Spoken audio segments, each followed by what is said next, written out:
One Piece. This is One Piece chapter 1169. Nice.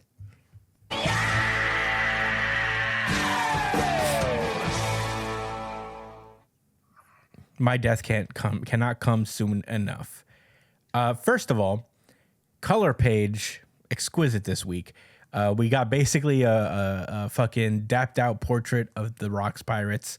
It is super de-duper cool. Yeah, that's all I gotta say about that one. It's a very cool color page of the Rocks Pirates. I'm gonna send you guys something. Okay. But yeah, pretty cool. As I wait for Josh to send me something. It has to do with the first photo. Give me one moment. Hurry. I believe we spoke about this already, but Holy. Okay. Caribou? Oh, you're referring to Wang Ji? Yes. I mean, bro. It's convincing. I wouldn't be exactly shocked, bro. I mean, look, you mentioned this before, and I have been intrigued. I think this picture here is a confirmation. It could be. He looks a lot like him. I will grant you that. How else did he become a semi big time pirate? So, for those of you who can't see it, because he sent it to my phone, Josh sent me a picture of wet-haired caribou, who he theorizes is the son of Wang Shi, former ruler of the pirate island full of lead. So, and he's ultimately going to get his revenge against Blackbeard. You killed my father. Hey, you never know. I mean, he is going to see Blackbeard, sorry. He might find out. I will say, Whitebeard's with Stussy in this 2-page spread right now. So, I guess we know who won out there. Gloriosa's on the entire other side of the couch. Yeah. That son of his might be real. Weevil might be real. Huh? Oh, yeah. You don't remember Weevil? Yeah, I do. I sure do. Bro. Man, these niggas is giants, bro. And there's actual giants. I love the fucking scale of the characters sometimes, man. Yeah. It's so cool. Too. He scales everybody super cool, size-wise. But anyway. That was a color spread. We start off this chapter 14 years ago in the sun world of Elbaph, in Gabon's house. Shanks and Gabon are talking and catching up. And I guess Gabon tells Shanks that Roger had a son, Ace, obviously. And apparently, Gabon heard this from Garp, so I guess he keeps in touch with the random members of Roger's crew. Well, I wouldn't say Gabon is a random member of the crew. I'm not saying, but I'm saying I guess more, I guess randomly keeps contact somehow, some way with the members of Roger's crew. He's not a random. He is Scopper Gabon. But yeah, he's like, wow. And Shanks is like, I'm amazed he survived that the Navy search. Well, in that case, I guess he's like a little brother to me. So that's sweet. Aw, and Gabon is like, yeah, that's right, because you and Buggy were our sons. And that's very sweet. That's like a sweet little moment. So, he's like, oh, if he's got Captain Roger's blood, then I guess he'll be the next generation's king of the pirates. And Gabon's like, hey, it's not a hereditary position, He says, sometimes those with the greatest expectations placed on them fail to achieve that greatness. Jesus Christ, Gabon. Wow. That's exactly what happens, I suppose. Jeez Louise. Tasteless. You should have known in the future that was going to happen. You didn't know. You should have known that he was going to get donuted. Yeah. Well, I don't think he knows that it's Ace, though. That's the thing. What do you mean? I think he just knows that that Roger's son is exists, but I don't think he knows who his son is. Yeah, I would be surprised because they look just like each other. You would think that he would be able to see him immediately in the pictures, like in Ace's Warner poster. But it doesn't matter, really.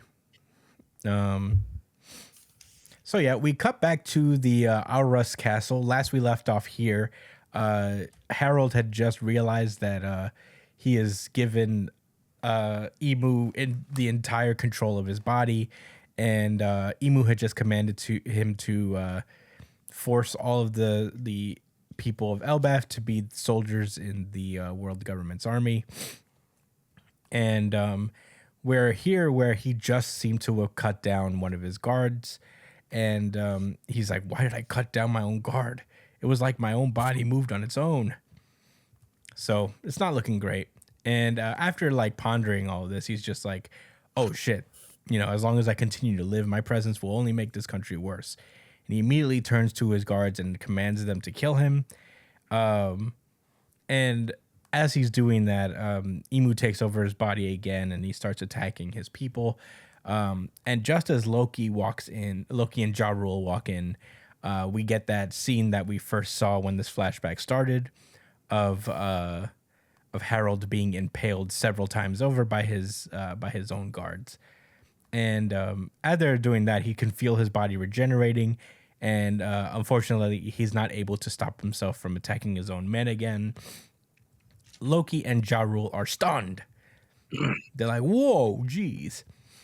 And at that point, we cut back to Shanks and Gabon as Shanks explains the Shallows Covenant.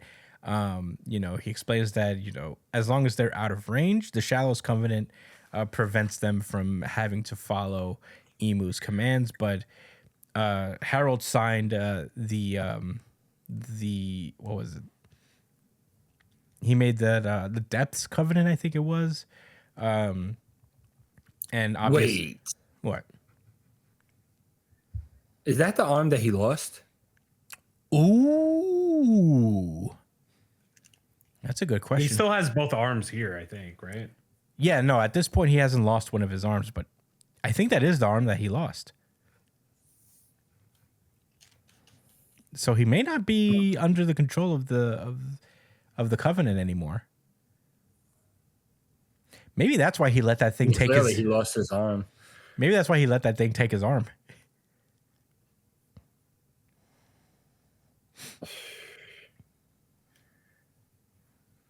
Yeah, that's crazy. I doubt it. Anyway, I doubt it. I mean, he did say that losing his arm was like an intentional sacrifice. He sees it as like kind of a sacrifice for the new generation. So maybe he sacrificed his arm so he could for sure not be controlled by Emu down the line. Yeah, maybe it came down to that. Yeah, I think maybe it was something like that. Now that he found Luffy and found the guy who's going to lead, he has to be sure that he's not going to be like a detriment in a huge way. But Brian, can you look up whether that's the arm that he actually lost? What is it, his left arm? Yeah, it should be his left arm. So. Oh. Well, do you guys think that this is Shanks before he got the hockey nuts? Shanks did lose his left arm. Oh shit! He lost his Covenant arm. And do you think this was prior to Shanks gaining the hockey nuts? Hockey knots? Yes. What does that mean? Go for it, Chris. Explain what it is, and I'll explain the. Well, you remember Emmett? He had like the knot within him that had Joy Boy's hockey. Oh. So the story goes that Shanks actually doesn't have like powerful hockey that he wields himself. He actually just has a ton of hockey knots that he borrowed. That he got from Gold Roger before he passed. Agenda Peace strikes again. And that's why you don't see him appearing and fighting as much, because he has to use it sparingly. Yeah. That is ridiculous. That means bro, agenda piece needs to be stopped. Yeah. I like when it's like obviously like, he's got to have like it? hundreds of these knots. Well, I mean, how many times have we seen him use it? Well, that's only the times we've seen him use it. He has to have been using it for years. Maybe he just used it once or twice in other areas, and they knew, like, oh, Hockey knot Shanks. Yeah. He showed up to Marineford. He's like, don't fucking, guys better stop this war. I got mad hockey knots here. Yeah. I got OD hockey knots on me, bro. You don't want that's this. That's the thing. They don't know. They just assume that he has that level of power. So he pulled up and was like, yeah, remember you remember that hockey you felt years ago, right? Yeah. You still want that? You want those problems? I don't think you want those problems, bro. It could be. Me bluffing the shit out of people. Yeah. That'd be hilarious. Nah, I fucks with Shanks, though. He's a beast, and he's stronger than Mihawk. I don't care. Yeah. I think it's more believable that Mihawk uses black paint rather than Shanks has hockey knots, but whatever. Maybe I'm biased. Yeah. Damn, you really pick up these agenda pieces. I don't know. I know the Mihawk one. I didn't know the hockey knots, but I knew that Mihawk just paints his sword black. So that it doesn't. So it looks like he's got a hockey on it. Oh man. Yeah, that one was good. I had to share that with y'all. Yeah, that one is good. The slander was so good I had to interrupt the chapter. No, I mean slander away, bro. I love One Piece. The One Piece slander is so absurd sometimes. Yeah. Oh man, I love it. So yeah, Shanks basically explains how the last covenant works. We already know this kind of information, but Shanks goes on to say that if Harold agrees to the covenant, he'll be forced to do what those people say. And I know they lying; they're not gonna like fulfill their end of the deal. So he's like, I don't think Harold should join and unfortunately, as he's saying that, the immediate consequences of Harold already having joined the deepest of the covenants arises. They feel massive hockey coming from the castle, and we see that Harold is locked in battle with his dad. And Loki's like, hang on a second, Dad. The fact that you haven't died from all those wounds, or the fact that you're trying to kill me and the castle guards, where's this monster strength coming from? Loki's wild. Yeah. He don't know how to feel. Yeah, for real. Ja Rule pulls out his own sword, and he's like, I'm gonna have to square up to what's happened to you. What's come to your senses. And they managed to hold down Harold for a while. Harold in this moment asks them to, tells them that he's made a terrible mistake and that he's going to lose his mind at some point. He tells Loki to listen closely and do as he says. He tells them to tell the people of Elbaph exactly what happened, that he killed his own guards, and that he used joining the world government as an excuse to do their dirty bidding. He explains that they lied to him. And then he's like, I'm about to hand over the people of Elbaph to the government as their slaves. And, he explains that, the government deceived them and when they were never going to honor his request of joining the world government. And he commands Ja Rule to feed Loki the treasure of Elbaph, which is that forbidden devil fruit that Rox was talking about. Jormungandr. And apparently this devil fruit seems to be capable of killing holy knights or those who have made pacts with the covenant. So, he commands Loki to kill him and take the throne and to tell people what a fool of a king he was. And he's asking Loki to be the hero of Elbaph, and that once he's dead, his reputation means nothing. All that matters is Elbaph's future. And yeah, the plan goes into effect. Loki goes off to go eat the devil fruit, and Harold is let loose on the kingdom of Elbaph. He fucking blitzes through his own guards, and one of them tries to impale him through the neck, and he's like, "You killed them all. You're not the real King Harold." And possessed Harold is like, "But I am Harold, and now I am the vassal of the Great One. No one shall escape to tell what happened here." So this is not great. Harold is fully possessed at this point, and Loki is on his way to eat the fruit. He's like, "Why do I have to eat some devil fruit? Then I won't be able to swim anymore." Harold shows up behind him and is like, "Don't you dare eat that fruit, Loki. It belongs to me." And he's like, "But you just told me to eat it." Yeah, when's the last time somebody was worried about that in One Piece? For real, that was a throw. That was nostalgic. Yeah, that was like a chapter 1 thing. Yeah, it's a chapter 1 problem. That was the last time I heard somebody be worried about swimming in One Piece. Was chapter 1. Yeah. Ja Rule manages to impale Harold, and Harold turns around and shoves the sword back into Ja Rule's skull, which is how he got the sword there in the first place. So we now know. Harold starts to chase Loki, but he is intercepted by Shanks and Gabon. Scappa? Yes. Scappa Gabon. I'm the son of Gabon. Son of Gabon. Remember that? Yeah, I do. So yeah, they're gonna have to hold Harold back. As Loki goes to get the fruit. Loki arrives at this treasure trove where the devil fruit is inside this chest, and we see that the hammer that Loki would wield in the future is sitting right beside it. But then as he approaches the chest with the devil fruit in it, the hammer starts to, I think it's called Ragnir, if I remember right. It starts to activate and starts to attack Loki. And that's where the chapter ends.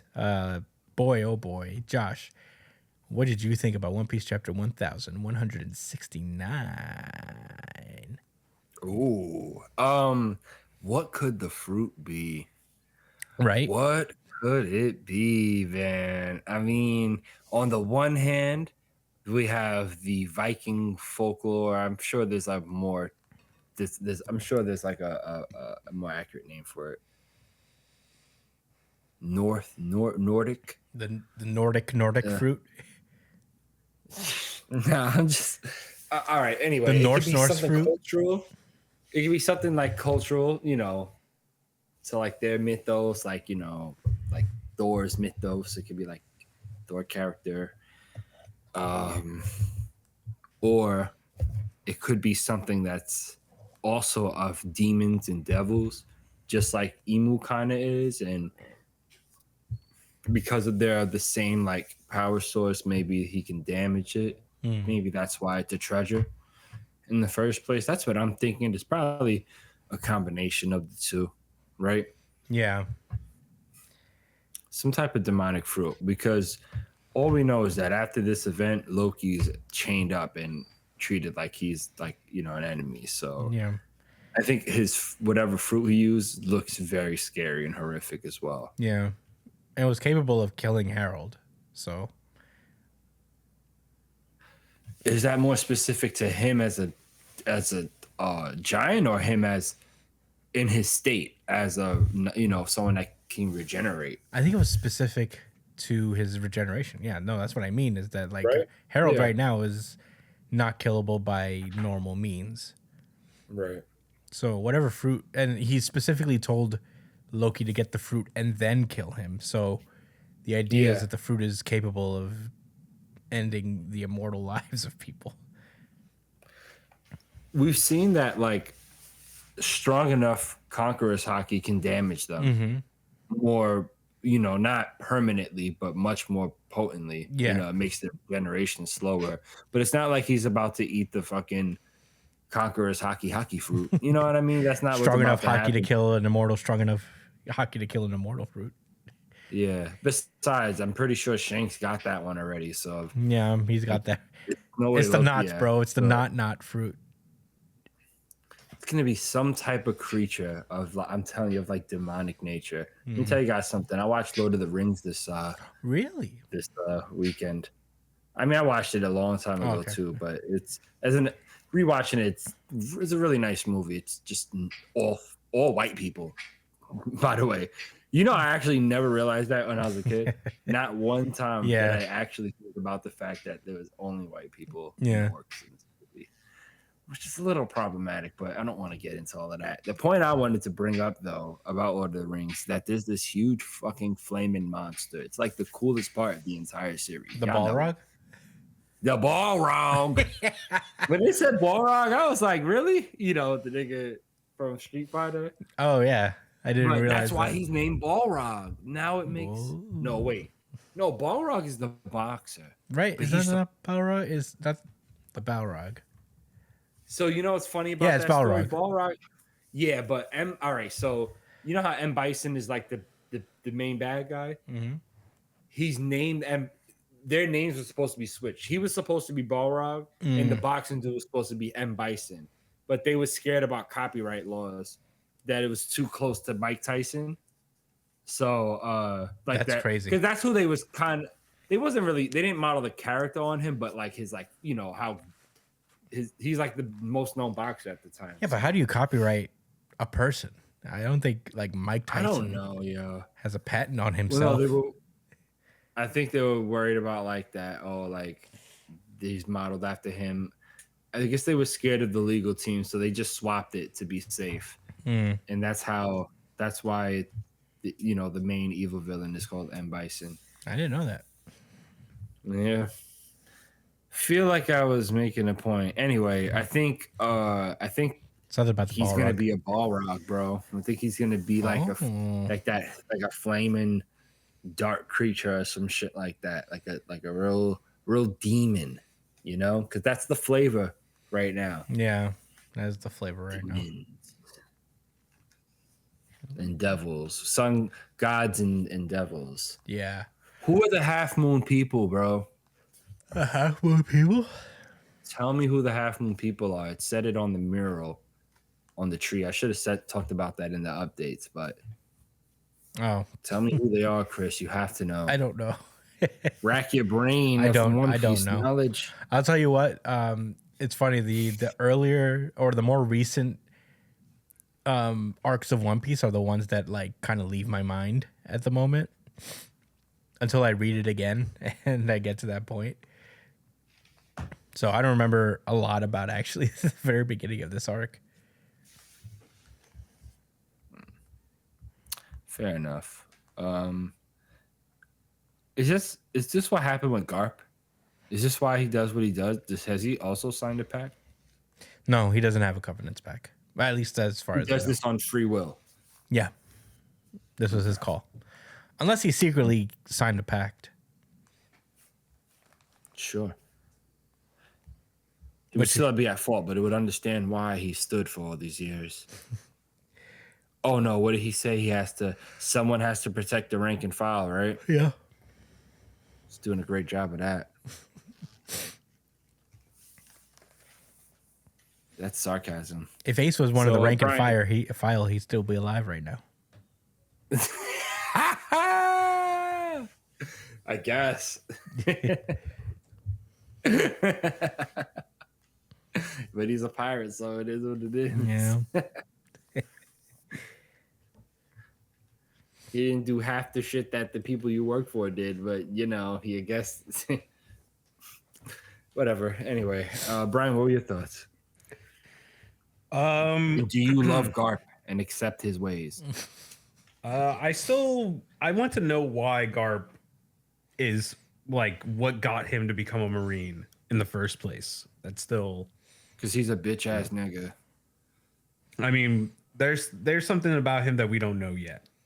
For somebody with as strong conviction as him, like Conqueror's Hockey only is really that strong when it's somebody who like truly fucking believes in something, you know what I mean? Or like is truly so unwavering. So some shit must have happened in his young age that made him believe that being a Marine is like truly something he fucking believes in, you know? So I'll give him the benefit of the doubt until his backstory, you know what I mean? I know what it was. His dad was a Marine, right?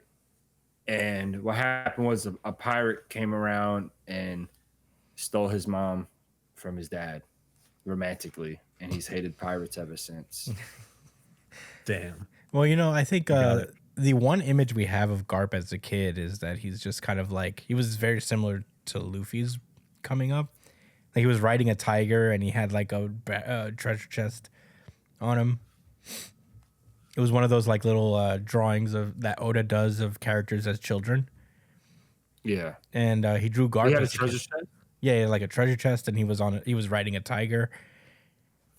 And it seems like, he might have like a similar upgrade bringing to Luffy where he grew up in the fucking mountains.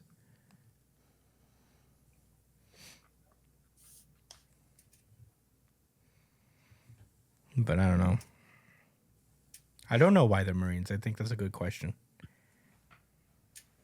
But anyway, I feel like this moment here where this guy doesn't even become Dami Reversied. He just naturally gets corrupted by the mark. And this leads to another question, which is were the rest of the God Knights really like naturally pieces of shit, or did the mark change them into becoming pieces of shit? I would say, given that the Holy Knights seem to be kids who were born and raised on Marijois, I would maybe chance that they were always pieces of shit. But maybe it's different for some of them. Maybe it's possible that Gunko is the exception to that rule, because it seems that there might be something that is a more than meets the eye thing with her. But yeah, I mean, Harold doesn't need to be Domi Reversied because he has the Covenant. Like, yeah, I'm thinking that like it was just a different one they put on Harold, and which is like separate from the ones that like I guess the Holy Knights born and raised in the land or of that lineage. He's a giant, This is the first time somebody that was non-human, I think, became a Holy Knight. mm-hmm. Right? As far as I know. Yeah. I mean, so I think it was just always set up that way that he was going to be controlled directly without even having to be reverse seed or whatever. Yeah, I think I would say that all the Holy Knights have that same kind of deal with the Covenants, that they all have to follow, his commands in that same way. Well, hold on. I just wanted to add that the reason I think that is because that's probably why Shanks, was able to have the Covenant, unless he found a way to like remove it somehow. Shanks never got the upgrade. Like when they both signed up for the shallow one, they both still had that, but after you get out of Emu's range, he can't control you like that. But with that deeper Covenant that Harold now has, Emu can control you from anywhere. Oh, that's why him losing his arm probably was. Yeah, that's why it's a big deal. Because wherever that arm is, it's very out of range. It's in the East Blue, if it's even still intact and still usable. Yeah. Because it's been like 17 years. Hopefully Moria doesn't scoop that up. Well, it's in the East Blue inside of a monster. It's probably well digested by now. Oh, yeah. He digested a Covenant on. Yeah. What if that monster comes back? He's like, yo, this problem. Don't you reverse it? The biggest problem. And it finally, that's what kills Shanks. Yeah. The sea monster gets commanded by Emu. it becomes a holy knight and it kills Shanks. Yes, it is fucking huge. Like just It's the got- biggest problem ever. Like It's got yeah. arms and legs now, and it's a master swordsman. That's what they had to use that big sword in the tree for to fight against that shit. And Loki's gonna help them because he's big as hell too. Yo. Hey, we're theorying right now. This is Oh my god. we're This thinking is usually Brian's role. yeah, we think outside of the box here in New Jump City. We're claiming that the sea monster from chapter 1 is gonna come back as a holy knight.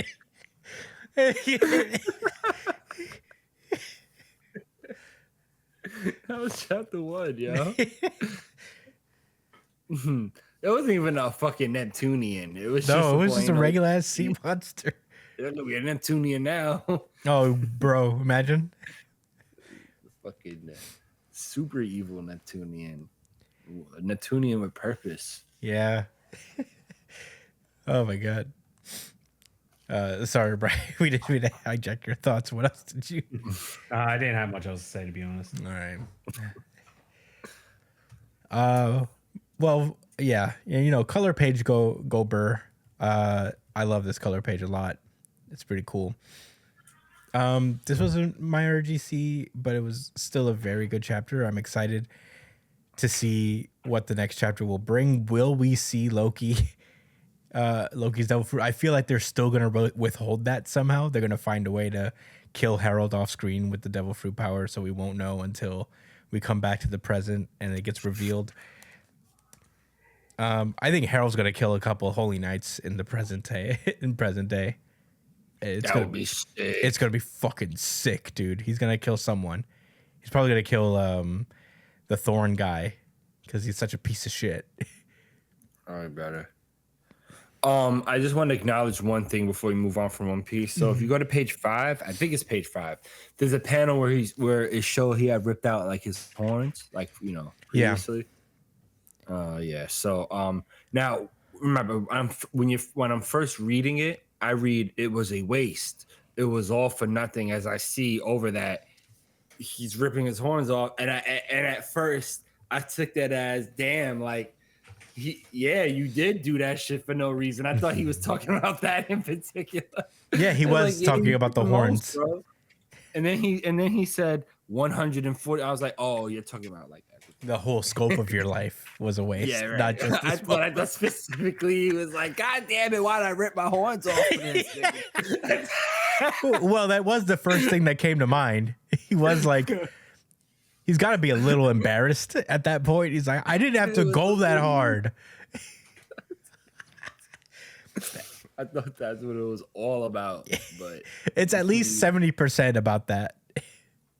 I would believe so. I want to believe that. He's like, oh my God, I can't believe I ripped off my fucking sick horns for this.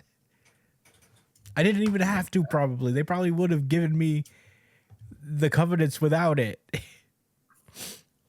Right, like that specifically, like wow, like I would have been in the same ass situation with my horns. Right, yeah, they really wanted to put me under their control. I didn't have to do all this. I did not. I was really fucking shucking and jiving for these. I was really fucking anyway. Tap dancing for these guys, man. Yeah, this is a good chapter. I noticed it was no one's RGC. Yeah, I guess.